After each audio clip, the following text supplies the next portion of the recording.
Hello and welcome everyone to Online Study with Priyanka. 2024 যে সমস্ত স্টুডেন্টসরা মাধ্যমিক পরীক্ষা দেবে, উচ্চ মাধ্যমিক পরীক্ষা দেবে বা আইটিআই পরীক্ষা দেবে, তারা কি পলিটেকনিকে ফর্ম ফিল আপ করতে পারবে ফার্স্ট ইয়ার এবং সেকেন্ড ইয়ারে ভর্তির জন্য? মাধ্যমিকে কত মিনিমাম পার্সেন্টেজের ক্রাইটেরিয়া থাকে এবং যে সমস্ত স্টুডেন্টসরা 2023-এ ভর্তি হয়েছিলে কিন্তু কোনো কারণবশত কন্টিনিউ করতে পারোনি, তো সেক্ষেত্রে তোমরা কি এবারে এই মানে এটা ফর্মটা ফিল আপ করতে পারবে কি পারবে না? আর সবার প্রথমে একটু বলে নিচ্ছি তোমাদেরকে যে মেবি ভয়েসটা একটু গন্ডগোল লাগতে পারে, আমার কাল থেকে একটু গলাটা ব্যথা আর একটু জ্বর আবারও, তো সেজন্য। তো যাই হোক, তো মেন টপিক, তোমাদের মেন যেটা কোয়েশ্চেন যে সমস্ত স্টুডেন্টস 2024-এ মাধ্যমিক দিচ্ছ অর্থাৎ যারা অ্যাপিয়ারিং ক্যান্ডিডেট, তারা কি এই মানে ফর্মটা ফিল আপ করতে পারবে? তো হ্যাঁ, যারা অ্যাপিয়ারিং ক্যান্ডিডেট তাদেরও কিন্তু ফর্মটা ফিল আপ করতে পারবে। এটা দেখছো তোমরা 2023-এর যে অ্যাডমিশন ব্রাউচার ছিল সেটা। তো আশা করছি তোমাদের এবারেও কিন্তু পরীক্ষা দিতে দেওয়া হবে, তবে হ্যাঁ, যখন তোমাদের সার্টিফিকেট বা মার্কশিটটা সাবমিট করতে হবে সেই মানে তোমাদের মানে সেটা যেন তোমাদের থাকে, ঠিক আছে? তো মোটামুটি যেটা বলা হচ্ছে যে ফেব্রুয়ারি মাসের প্রথম সপ্তাহে হয়তো তোমাদের ফর্ম ফিল আপটা শুরু হবে, তো সেটা আগে পরে হতে পারে। তো যাই হোক, তো সেক্ষেত্রে যারা অ্যাপিয়ারিং ক্যান্ডিডেট থাকবে তাদের আশা করছি আগে বেসিক যে ডিটেলস অর্থাৎ নাম, ঠিকানা, তুমি এই সমস্ত যে বেসিক ডিটেলস গুলো সেগুলো হয়তো আগে কালেক্ট করে নেওয়া হবে এবং তারপরে হয়তো তোমাদেরকে মার্কশিট সাবমিশন করতে হবে, অথবা যে তোমাদের যখন হয়তো রেজাল্ট বেরোবে তারপর হয়তো ফর্ম ফিল আপ হবে, দুটোর মধ্যে যে কোনো একটা হবে। বাট অ্যাপিয়ারিং ক্যান্ডিডেট অর্থাৎ 2024-এ যারা মাধ্যমিক দিচ্ছ তারা কিন্তু এই পরীক্ষায় ডেফিনেটলি অংশগ্রহণ করতে পারবে। তার কারণ এখন যেটা মেন সমস্যা হয়ে দাঁড়িয়েছে, পলিটেকনিকের স্টুডেন্টস কিন্তু খুব মানে অত্যন্ত পরিমাণে ডিক্রিজ করছে। 2022-এ তোমাদেরকে বলেছি 38,206 স্টুডেন্টস পার্টিসিপেট করেছিল এবং 2023-এ 31,300। তো দিনের পর দিন কিন্তু স্টুডেন্ট সংখ্যা প্রচন্ড পরিমাণে কমে যাচ্ছে। তো সেক্ষেত্রে যদি অ্যাপিয়ারিং স্টুডেন্টসদেরকে পার্টিসিপেট করতে না দেওয়া হয় এবং তারা যদি পলিটেকনিক করতে ইচ্ছুক হয়, তো সেক্ষেত্রে কিন্তু তারা ডেফিনেটলি কি করবে, তাদের যদি এবছর ভর্তি না হতে পারে তাহলে তাদেরকে বসে থাকতে হবে এবং নেক্সট ইয়ার ট্রাই করতে হবে। তো সেক্ষেত্রে হয়তো বাড়িতে ডেফিনেটলি কেউ বসে থাকবে না, হয়তো অনেকে 11-এ ভর্তি হয়ে যাবে। তো সেই সমস্ত কিছু মাথায় রেখে তো যে সমস্ত স্টুডেন্টসরা 2024-এ কিন্তু মাধ্যমিক দিচ্ছে তারা কিন্তু ডেফিনেটলি পলিটেকনিকের ফার্স্ট ইয়ারে ভর্তি হতে পারবে, এ বিষয়ে কোনো সন্দেহ তোমাদের থাকা উচিত নয়। এরপর তোমাদের যে নেক্সট কোয়েশ্চেন থেকে থাকে মাথায়, মাধ্যমিকে মিনিমাম কত পার্সেন্ট তোমাদের নাম্বার লাগবে? 2022 পর্যন্ত কিন্তু মিনিমাম যে 30 বা 35% যে ক্রাইটেরিয়াটা ছিল সেটা কিন্তু 2023-এ তুলে দেওয়া হয়েছে।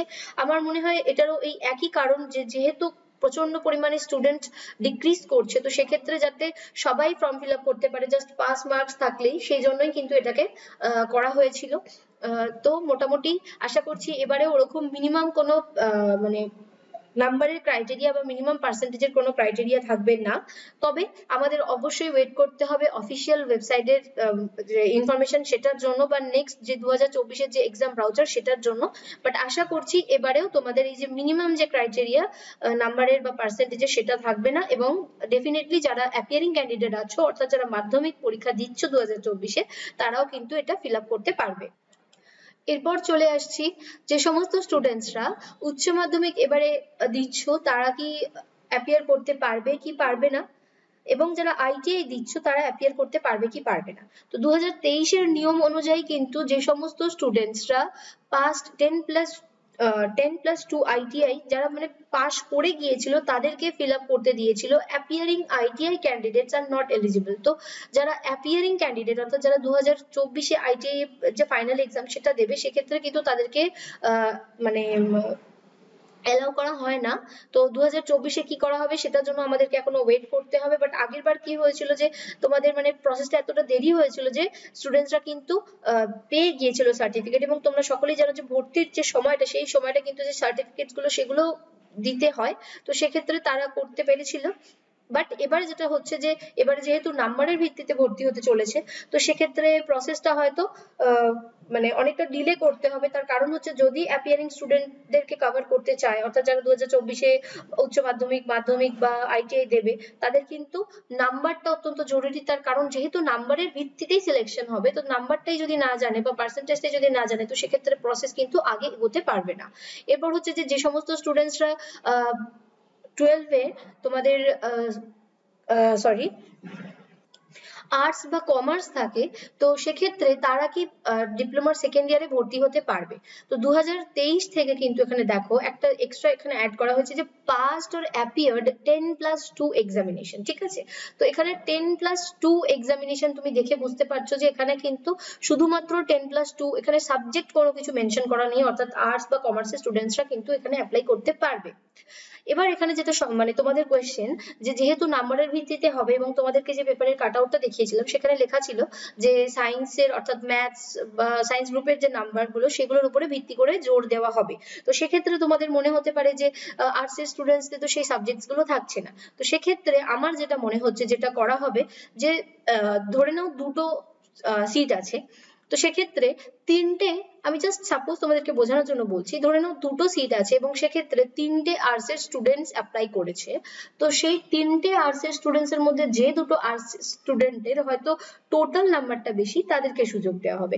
কিন্তু ধরে নাও ওই তিনটে সিটের মধ্যে এরকম যদি ক্যান্ডিডেট থাকে যে যারা সায়েন্স আছে, যাদের ভোকেশনাল আছে, বা যাদের তোমার আর্টস আছে, তো সেক্ষেত্রে কিন্তু যে আর্টস এর স্টুডেন্টসদেরকে কিন্তু পরে প্রায়োরিটি দেওয়া হবে। তার কারণ হচ্ছে যেহেতু মেনলি এখানে সায়েন্স বা ম্যাথস এর নাম্বারগুলো দেখা হবে, তো সেক্ষেত্রে ওটাই নির্বাচন পদ্ধতি হওয়া উচিত যে যাদের সেই সাবজেক্টস গুলো আছে তাদেরকে আগে প্রায়োরিটি দেওয়া হবে, আর যাদের সেই সাবজেক্টস গুলো নেই তাদেরকে পরে প্রায়োরিটি দেওয়া হবে, বা তাদের জন্য হয়তো আলাদা একটা মেরিট তৈরি করা হতে পারে। বা মেনলি বলতে গেলে যে তোমাদের যদি আর্টস থাকে ডেফিনেটলি ফর্ম ফিল আপ করতে পারবে, কিন্তু ভর্তি হওয়ার কিন্তু চান্সেস এর ক্ষেত্রে যাদের ম্যাথ বা ফিজিক্স এই সমস্ত সাবজেক্ট গুলো থাকছে, দুজনের মধ্যে যদি কম্প্যারিজন হয় তাহলে ডেফিনেটলি যারা মানে সায়েন্স ব্যাকগ্রাউন্ড থেকে বিলং করছে তাদেরকেই আগে সুযোগ দেওয়া হবে। এরপর হচ্ছে যে যাদের এখানে তোমরা সাবজেক্ট কম্বিনেশন গুলো একবার দেখে নাও, যে সমস্ত স্টুডেন্টসরা ভোকেশনাল নিয়ে পাস আউট এইচএস এ তারাও অ্যাপ্লাই করতে পারবে, যারা সায়েন্স নিয়ে পাস আউট তারাও কিন্তু অ্যাপ্লাই করতে পারবে। এবং এখানে দেখো যে কি কি সাবজেক্ট কম্বিনেশন তোমাদেরকে এখানে মেনশন করা হয়েছে, যে যদি mathematics, physics, chemistry, computer science, electronics, engineering, information technology, biology, তো ইনফরমেটিক্স প্র্যাকটিসেস, এবং এই সমস্ত যে সমস্ত সাবজেক্ট গুলো তোমরা দেখছো সমস্ত সাবজেক্টে যে কোনো কম্বিনেশন থাকলেই কিন্তু তোমরা এটাতে অ্যাপ্লাই করতে পারবে। তো আশা করছি ব্যাপারটা তোমাদের সকলের ক্লিয়ার হয়েছে। এরপর হচ্ছে যে সমস্ত স্টুডেন্টসরা 2023 ভর্তি হয়েছিল 2023-এ, কিন্তু কোনো কারণবশত তোমরা মাঝখান থেকে ছেড়ে দিয়েছো, সেক্ষেত্রে তোমরা কি করবে? তো সেই সমস্ত স্টুডেন্টসদেরকে বলবো তোমরা যদি রেজিস্ট্রেশন করে নিয়ে থাকো তাহলে সবার প্রথম তোমাদের কাজ, যে যদি তুমি এবছর ভর্তি হতে চাও তাহলে অবশ্যই সবার প্রথম তোমাদের যে কলেজের স্যার আছেন, তুমি যে কলেজেই ভর্তি হয়ে থাকো না কেন, সেখানে গিয়ে স্যারের সাথে কথা বলো যে তোমার রেজিস্ট্রেশন হয়ে গিয়েছিল, বাট তুমি তোমার যে পার্টিকুলার কারণ সেই কারণে তুমি পড়তে পারোনি, বাট এখন তুমি কন্টিনিউ করতে চাইছো, তো সেটা একটু জিজ্ঞেস করে নেবে। এবং আরো একটা জিনিস তোমরা যেটা করতে পারো সেটা হচ্ছে যে তোমরা কাউন্সিলে চলে যেতে পারো, কাউন্সিলে গিয়ে কিন্তু কথা বলে দেখতে পারো, এবং সেই রেজিস্ট্রেশনটা তোমরা যদি ক্যান্সেল করিয়ে নাও তাহলে কিন্তু তোমরা আবারও ভর্তি হতে পারবে। সো আশা করছি তোমাদের কোয়েশ্চেন্স গুলো ক্লিয়ার করতে পেরেছি। আর এছাড়া যদি কারোর কোনো কোয়েশ্চেন থাকে অবশ্যই কমেন্ট সেকশনে জানাতে পারো।